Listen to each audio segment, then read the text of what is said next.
This week we're very excited to have Cameron Baradar here. He is the founder of The House, which is an institute for startups right here in Berkeley. And he is actually a Berkeley alum himself, so please give him a warm welcome. Thanks guys. So I'm going to give you my quick background, and then I'm going to ask a series of questions to collectively try to understand the profile of the room, and then I will jump in. So quickly on me, so I graduated from Cal in the EECS program. A few years back, I had a pretty all over the place experience while I was here, and then I kept changing majors the whole way through. I was originally doing material science, then switched into bioengineering, spent a few years doing bioengineering research on campus, and then ended up in EECS. The last place I was working was a really small startup called MapSense. No one's probably ever heard of it because I joined and there was 4 people. We only ever got to about 14, and Apple bought us to help make Apple Maps not quite as bad, which the rest of the team is still at Apple helping with. And a lot of the backstory of what we do in the house, which I'll get into a little bit deeper in a minute, is that myself, my partner and co-founder at the house, a guy named Jeremy, and a bunch of other students that we were friends with while we were on campus spent a lot of time while we were students just building different organizations and student clubs that would help our friends basically start companies. There was, to us, a lot of missing pieces of sort of the entrepreneurial ecosystem at Berkeley, things we saw at other campuses that we thought Berkeley should have. And because there was just so much underserved talent in the Berkeley ecosystem, a lot of what we built ended up supporting some really awesome students and projects and startups, and that sort of gave us a runway just to keep building more support for Berkeley founders, which is what we're up to now at the house. But I'll pause there before I walk through the presentation, and I'm just it'll help me sort of be maybe more helpful and give just better contextual conversation throughout the deck if I know who I'm talking to. So how many of you guys are freshmen or sophomores? And the rest are upperclassmen, so about evenly split. How many people are doing studying something technical? Non-technical? Okay. How many people are like deeply immersed in startup culture and startup land and are reading things like TechCrunch every day versus, well, maybe that's the first question. And the rest of you guys this is sort of intro to startup land kind of experience. Cool. And anyone in the middle that's something else that I didn't hit? What's the middle? Well, not reading TechCrunch every day. Okay. I'm interested. Okay. Cool. So that's helpful. So I'm going to go through this deck. There's a few pieces to the deck. The first chunk is really just giving you guys a bit more insight into what we do at the house. And the second section is probably a little more interesting, and it's just some lessons learned, some bits of advice, things that we usually tell student founders and also recent alum founders, just that can potentially give you a little bit more insight into what it's like to build a startup, and if you're actively thinking about it, maybe a slightly better chance of being successful. And feel free to just shout questions at me along the way. There'll definitely be enough time left over at the end to just run through some questions in a more structured way, but this should hopefully be pretty conversational, so don't feel the need to raise your hand as we go through this. Any quick questions before we start going? Cool. So there's high level at the house, we exist to support Berkeley startups, so we don't even look at supporting a company unless there's at least one Berkeley student, faculty, alumni, or researcher founder on the team. That's sort of the first criteria that has to be hit for us. And our objective is really that at whatever stage you are at in the pipeline of entrepreneurship broadly, there's something that we have that you can engage with to get to the next step up on the ladder. So at the end of our pipeline, we have a venture fund which invests capital in early stage startups, and we'll do up to about a $500,000 check. We're happy to be the first and only investor in companies. We're often the first and only investors, but we also invest regularly alongside other folks. So that's the fund at the end of the pipeline. We have an accelerator program, which is sort of the middle rung in our pipeline. How many of you guys know what a startup accelerator is or what it does? Okay, so a little less than half of the room. So at a high level, an accelerator is really a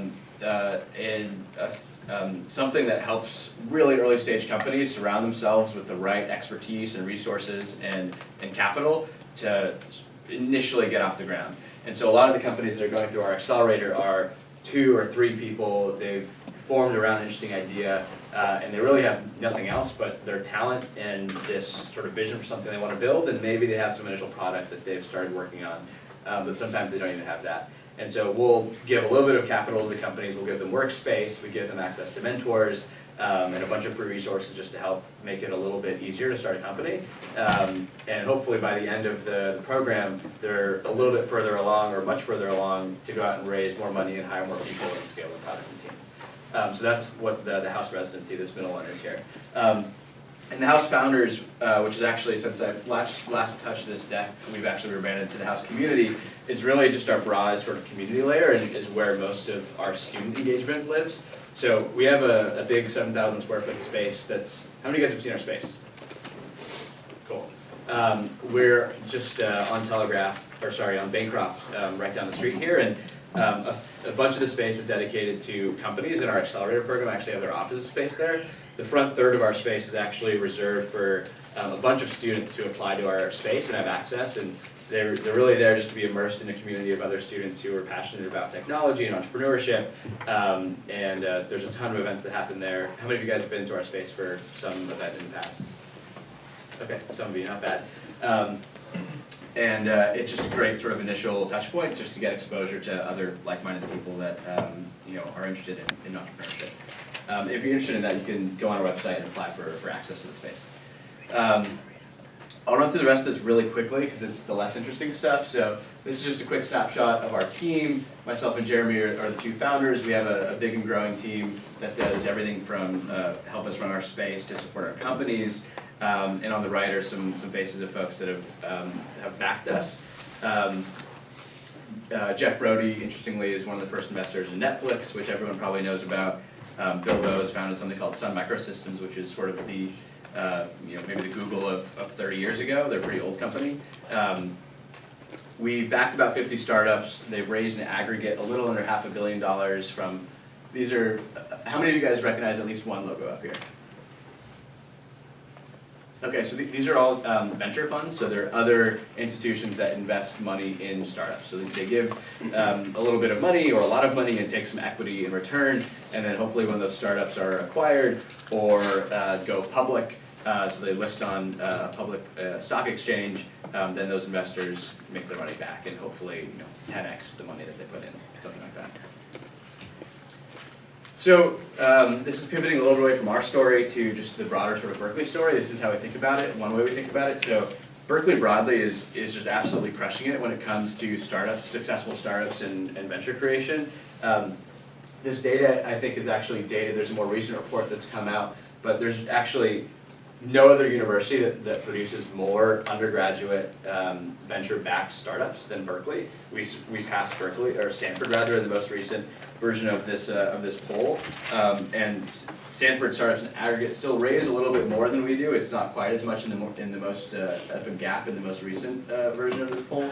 But we're at the top. A lot of you guys probably recognize several of it, at least along the border, and most people are surprised to learn that there's a Cal founder at every one of these companies.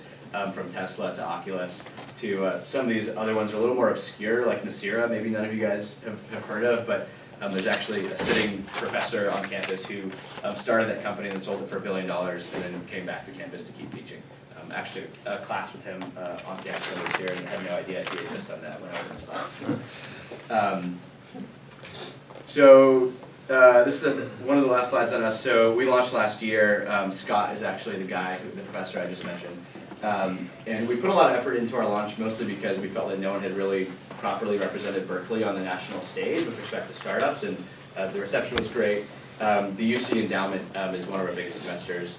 We also work a lot with UC on the non-investing front. We helped get through a piece of legislation with Janet's team to just help make sure there's enough capital to back the Berkeley and the UC's startup ecosystem. And if you haven't seen it, you should swing by our space sometime. And you can apply for access on our website, which is just house.village.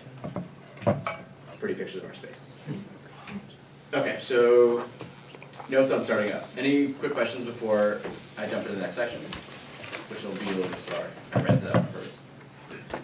Yep. How many companies are currently in your accelerator at So the sort of steady state number of companies that are in our space at a given time is around 15. So it varies between, sometimes it's closer to 10, sometimes it's closer to 18 or 20. And we have some companies who need like a wet lab space on campus, and so they'll be there most of the time, and then we'll use our space for meetings and general office space. Cool. So who thinks they can give me a good answer for what a startup is? Because my next slide gives my answer, and I'm curious what you guys think. And there's not like a single right answer.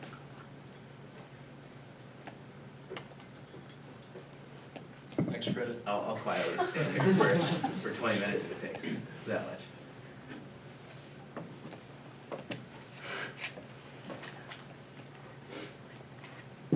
You got a good smirk on your face. You can give an answer. Me? Yeah. Notes on starting up? No, sorry if it wasn't clear. I was asking. Just try to define what a startup is. Is that you volunteering to give the answer? Sure. A startup is something that's not only highly innovative, but also has the ability to adapt and also like understand like the surroundings. Like startups, startups like can't necessarily like, I mean they can, but typically they don't flourish if they don't like understand like their surroundings and like respond to incentives or advice from the outside.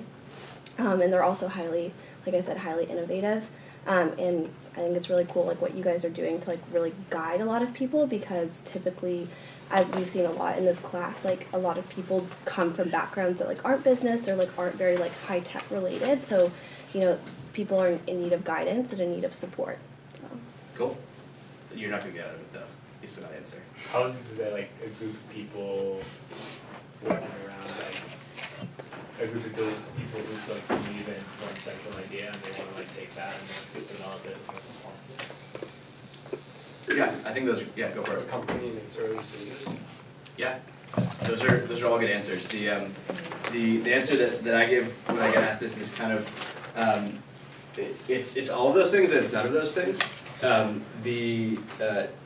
Fundamentally, all a startup is it's a set of standards. Some of them are legal, some of them are institutional, some of them are even cultural, that enable a small team of people with a crazy innovative idea to go out there and try and have a shot at changing the world, which sounds very cliche, but is sort of, you know, if you look at many of the world's biggest companies today, they all sort of start in the traditional sort of venture-backed startup category, companies like Google and Facebook and things like that.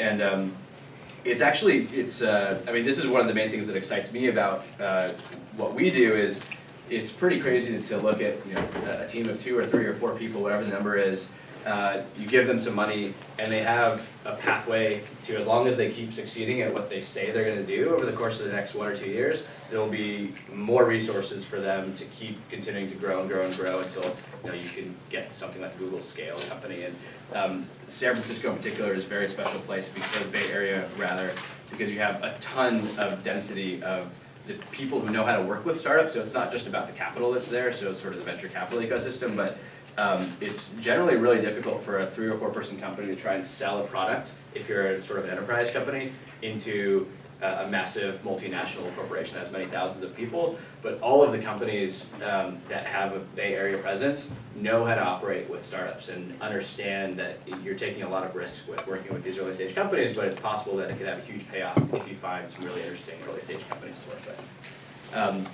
And Delaware C Corp, that is one specific legal construct that almost every startup, not every startup, but almost every startup will have to follow if they want to sort of play in this nice startup land that enables them to work with venture capitalists and things like that. So I'm not going to spend much time on this, except just to say that there's nothing glorious about the nature of a startup in itself. It's really just this broader ecosystem that's coalesced around this idea of taking a small group of people, surrounding them with the right resources, and hopefully getting to a point where you can change the world. So this first point was, what is a startup? My next point here is, you know, why should you start a startup, or why should you think about starting a startup?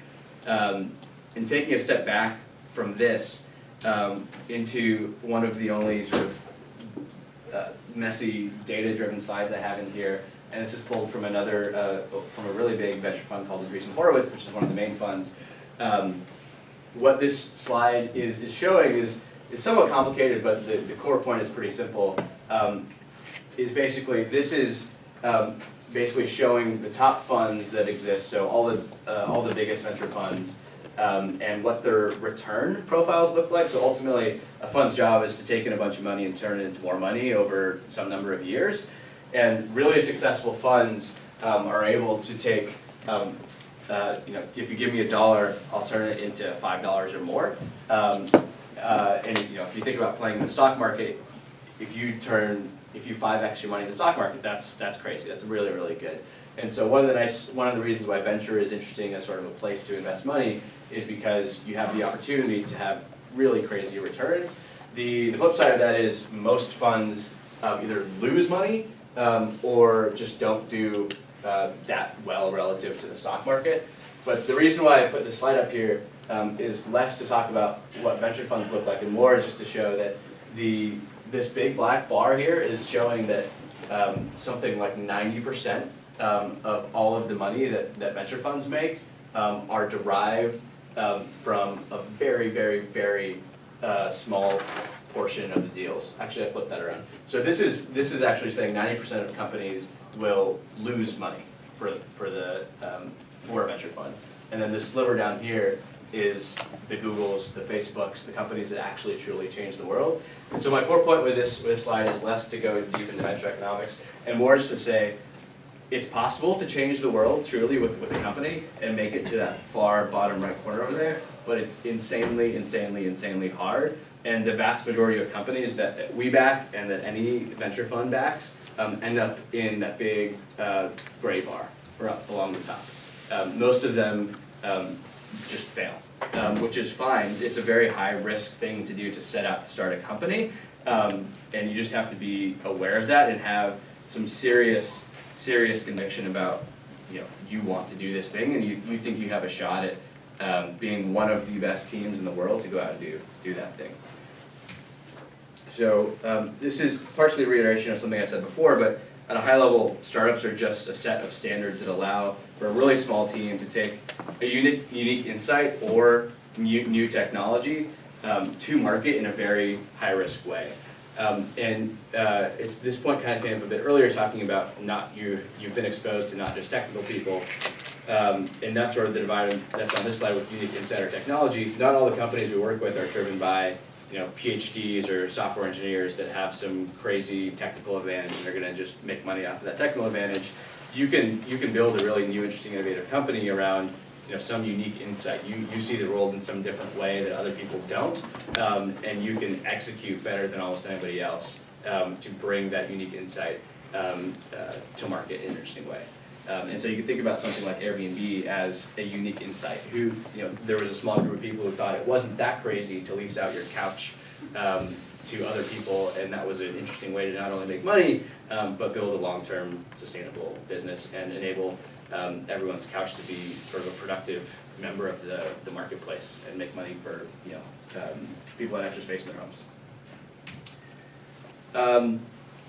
And so this sort of ties back into my slide with the graph on it. So if you're going to go out and start something, you should have some serious conviction that maybe you're not going to be the best person in the world. You don't have to believe you are the #1 best person in the world to go out and do something, but you should at least believe you're in the top quartile, the top 25% of people that go out and do that thing.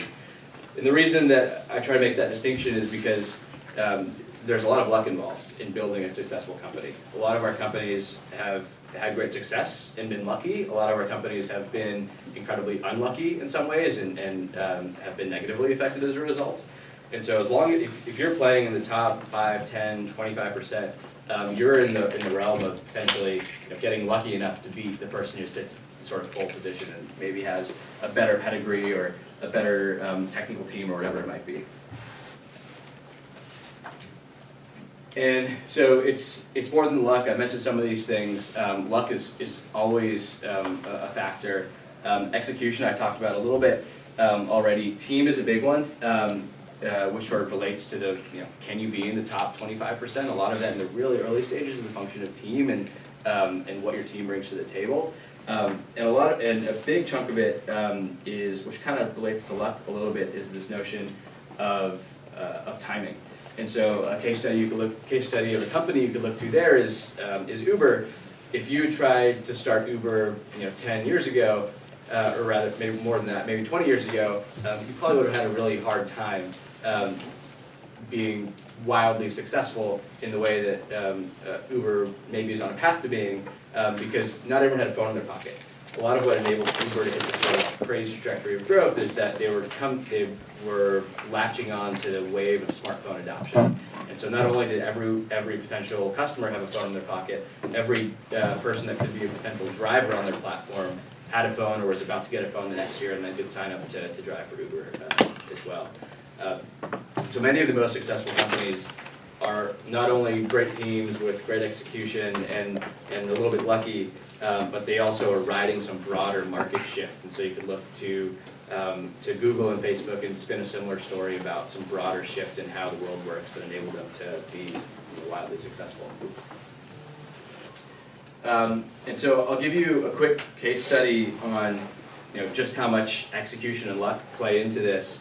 That is actually from one of the companies in our portfolio.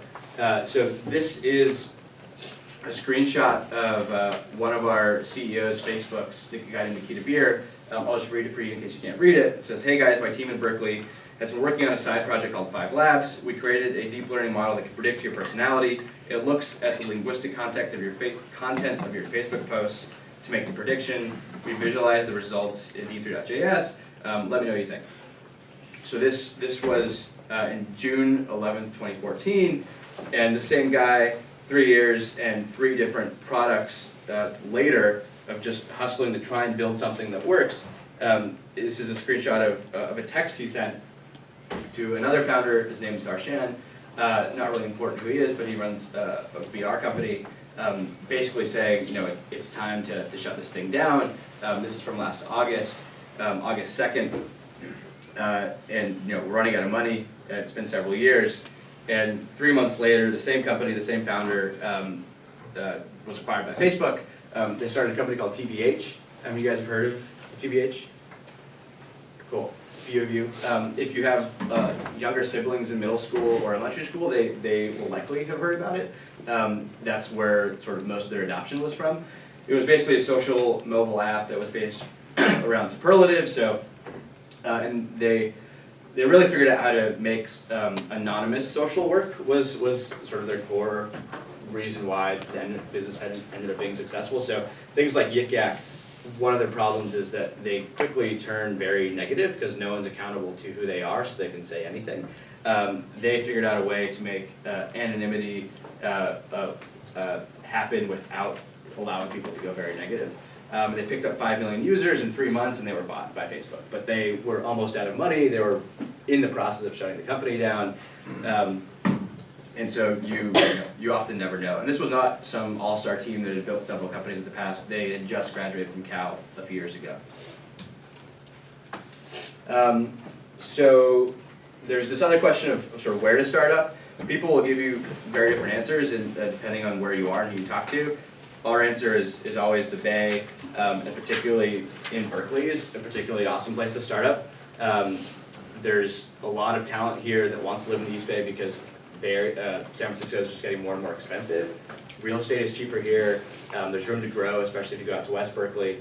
And the reason why we think the Bay Area more generally is an awesome place ties back into some of the points I made earlier about you're surrounded by this ecosystem that knows how to work with this thing that's called a startup. If you fly out to other places like Boston and New York and LA, there's definitely concentrations of companies and investors and people that are just willing to help and know how to work with startups, and many previous founders that are just willing to be helpful and pay it forward. But there's really nowhere in the world where that density is as high as it is in the Bay. So this question of how to start up, there's ultimately no formulaic way to do it. We've seen companies formed in a million different ways, from students just getting in a room that are passionate about an idea and just working on something until it eventually is clear that there's maybe a business here, up to people accidentally sort of stumbling into a business on the side and then quitting their jobs and going to do it. But in the earliest stages, especially for student founders, the people that don't have some long, pedigree of working in industry to point back to, the most important thing, hands down, that we look to when we're backing companies, and that organizations like ours look to when we back companies, is the team. And that doesn't mean that you've worked at X or Y flashy companies necessarily, sort of have it on your resume, but there should be some reason where there's some way to show to people that you want to back you, whether that's investment or just their time, that you have a shot at being that top quartile of people to solve this specific problem. Maybe that means that you've been working on passion projects for a long time that sort of relate to the company that you want to build. It could be any number of things. And the last point is that for first-time founders, organizations like ours, not just us, but generally the category of accelerators and early-stage venture funds, are generally really useful tools for first-time entrepreneurs that are interested in starting a business. And the last slide I have here is just to bring it full circle a little bit. So the vast majority of companies will fail, but there's a slim shot of sort of truly changing the world with a team of 2 or 3 of your friends that you can find at Cal. And there's you saw on that previous slide of logos of companies that have co-founders. There's case studies of that happening and continuing to happen. And so it's the odds are long. And you should have some serious conviction about starting a company if it's something that you are considering doing. But it's a pretty incredible thing to have sort of an ecosystem and to catapult yourself to have a small chance of actually changing the world. And that's one of the things that has us excited about what we do, and is hopefully one of the things that has you guys excited about being involved in this class and just learning more about startups and entrepreneurship in general. That's all I got.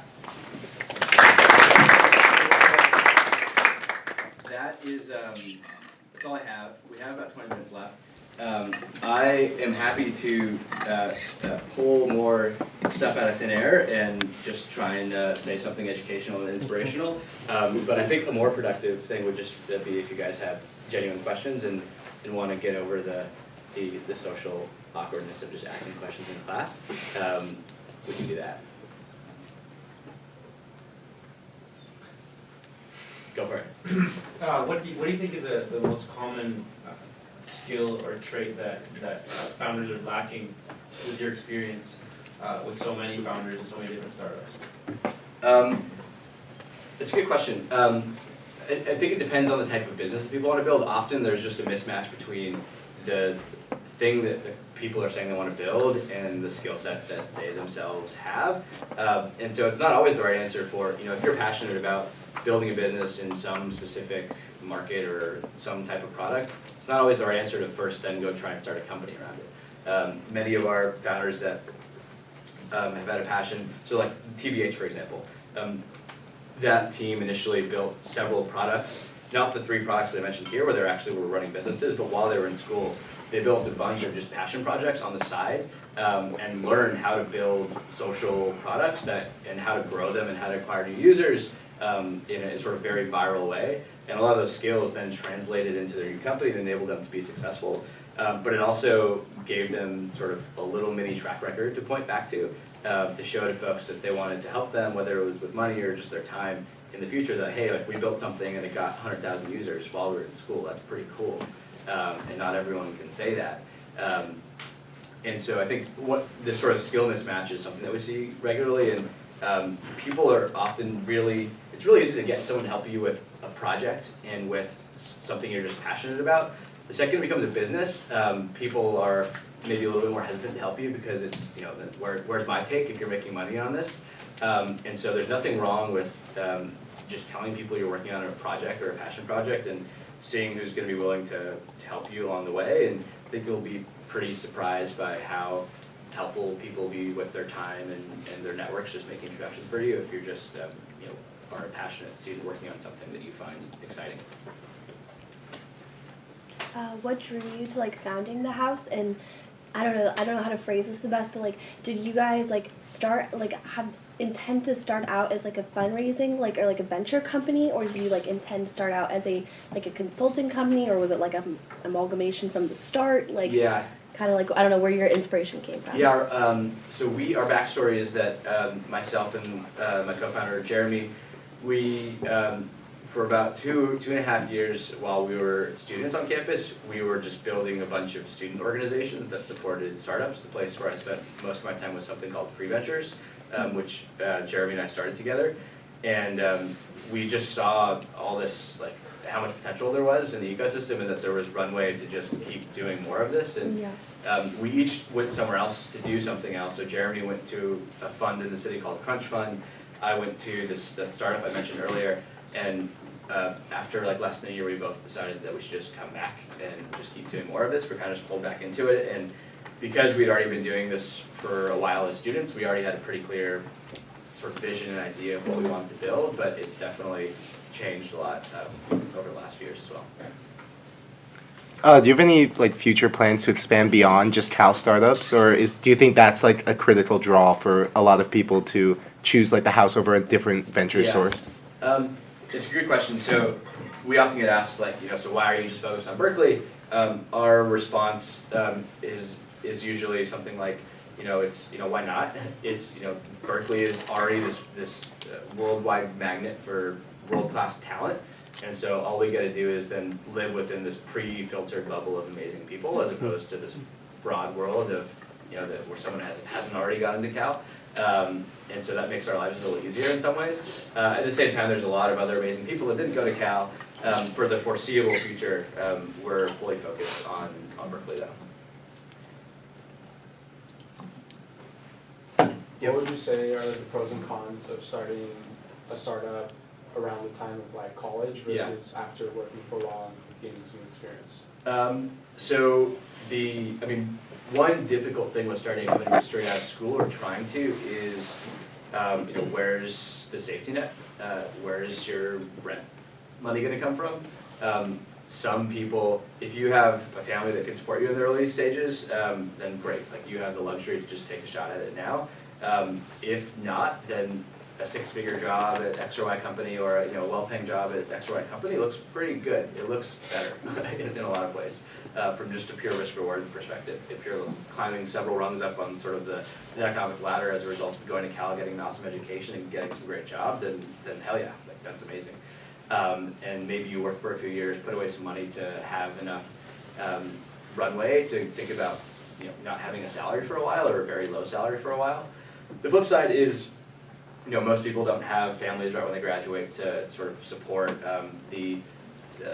if you're 2 or 3 years working on something, there's and you have Berkeley education, there's probably still jobs for you when you get out. If you take 3 years out of your career in 10 years, who knows what sort of disruption that's going to cause to your career or your family. So there's no like direct single answer, like it's always better after school or it's always better after you've been in the workforce. It's just there's different challenges you face depending on when you do it. Another layer is you're going to know more after working for 10 years, and if you're starting a company based around the area that you've been working in for a long time, then you probably have some better insights and have a better chance of being successful than maybe if it was straight out of school. It's not always true. Sometimes having that fresh perspective is more helpful. So I think it's more just about being aware of what you're getting into based on when you're doing it.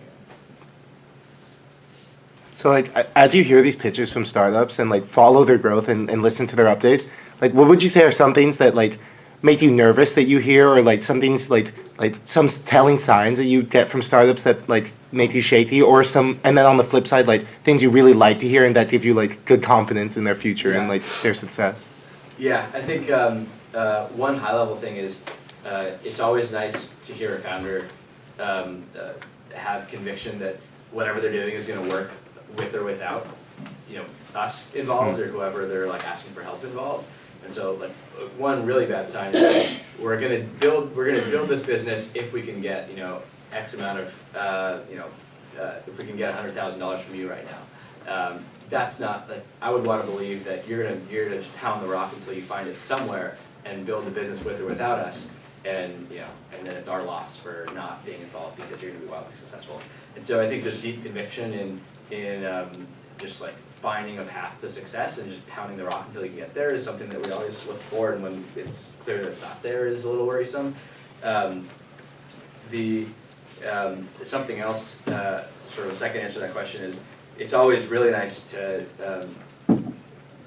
have a founder be clear about what they don't know. So if you have like a crazy amount of conviction about things A, B, and C that you have conviction about, and that you know that you need to build the product in this way and need to raise this amount of money or whatever. But if there's an area of the product or the business or the strategy that you want and need feedback on, asking for that feedback or just being clear that like, we haven't figured this stuff out yet, that's always nice to hear. It's refreshing, as long as there's some like scope around the uncertainty. So don't tell me that like the whole business is up in the air, but like your business model, like you don't know how the pricing should work out yet, and like you're still looking for feedback. That's always nice to hear. Since you have had so much experience with so many different startups, what do people do typically? This is something that I always think about. What do those founders or those employees of these companies do when there isn't enough money for rent and the place is expensive as Berkeley? I guess they have to figure out somehow. Well, how do they figure it out? When there's just not enough money. To run business. What's typically, how do people live? If they don't have any income yet. Yeah, so I mean, so one path is you raise like venture capital. In that scenario, you're gonna have some money and probably be very scrappy in the early stages. At some point, if you run out of money, you need to shut down the business and or try and get yourself sort of acqui-hired if you have enough of a team in place to like convince somebody else to buy you just for your team. There's a lot of really creative things that you can do in the early stages. You guys know the Airbnb cereal story? You guys heard that? So Airbnb in the earliest days was just 3 or 4 people in an apartment with this crazy idea that no one really believed in and no one had invested in, and so they were running out of money. And they decided, this was around the 2008 elections, and so it was McCain and Obama, and they made 2 different cereal boxes, it was like McCain-O's and Obama-O's or something like that. I'm pretty sure I got that wrong. They shipped a bunch to like local news stations, and then they got on the news, and people just started buying them online. They made a bunch of money just selling cereal boxes via their website, and that like kept them in business for like a long time. So it's not always the best case scenario because that's a distraction for them from like building their core business. But hey, that was a really creative idea that put money in the bank and enabled them to keep going and have a shot at building a business. And it's also like a nice thing to point back to later, to like when you're trying to raise money, like hey, like we hustled our way to $100,000. That's really cool. Yep. You talked a little bit about it before, like when you're looking at a company, you look at their team, but when you're specifically looking at like these applications, do you look at other things like the creativity of their idea, or what's your process of bringing them into the accelerator? Yeah, so team's really important. The sort of high level stock answer we give to that question is usually something like, we look for awesome teams that are trying to solve a big problem in a big or growing market. And where the team is particularly well suited to solve that problem or like work in that market. So it's really vague and high level, but it's really just about like, is the team great? Do they have a shot at like building a good business in solving this problem in the space they're thinking about? And is it big enough? Like, if you're going to tell me you're going to build a business that is only relevant to 1,000 people in the world, it's probably not a good business unless each of those people is going to give you like tens of millions of revenue, potentially. Mm-hmm. Can you join your accelerator programs at any time during the year, or do you have specific intakes of startups? So it's a little bit of both. So we have 2 application periods. One is actually open right now and closes at the end of March. The other is usually in like September, October. But we have rolling admissions throughout the year as well. Yeah. I was curious, like I imagine a lot of people who get into the house are CSE types or EACH types, and I'm wondering if you ever run into like teams that need design experience and stuff like that. How do you deal with that? Like when you're in that iteration phase, when you have a product, you're still iterate to get a fine details there, and Yeah. that's really the designer's job. Yeah. How do you approach that? Like, do you guys have partnership with clubs? Like, what's- Yeah, so there's some design-oriented clubs that work out of our space. I think the main one is Innovative Design, I think is in our space sometimes, and they have some design-oriented folks. We don't have any like great partnerships in place to like have a pipeline of student talent to interface with our startups. So if you have ideas, we're totally open to them. The main ways that we help our startups with that is there's some like individual students who we know that are very good who will connect with our companies, and there's some like contractors who we know are good that will connect with our companies, and the ones who are further along will help them like hire like a full-time designer to help out.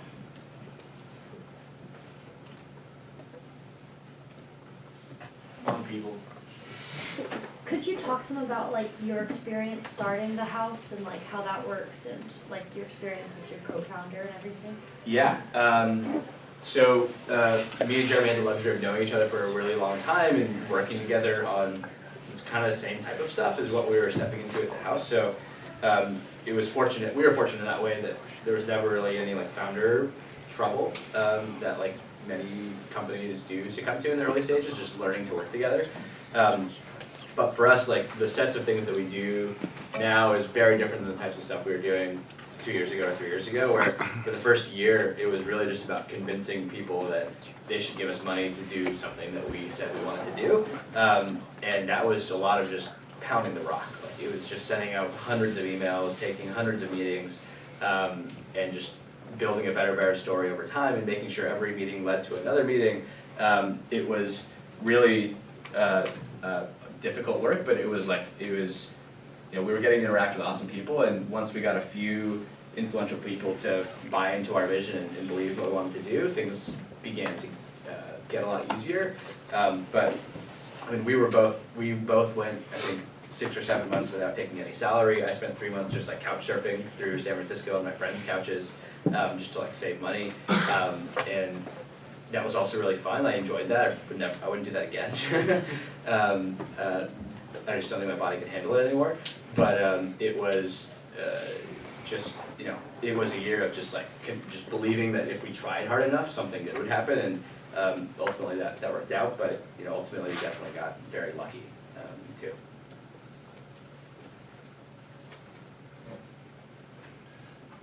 All right. If no one has any questions, but they'd like to ask a question to Cameron personally, we can ask him after the. Yeah, I'll stick around for a few minutes. My email, you can also send it afterwards if you guys just want to talk. Thank you very much.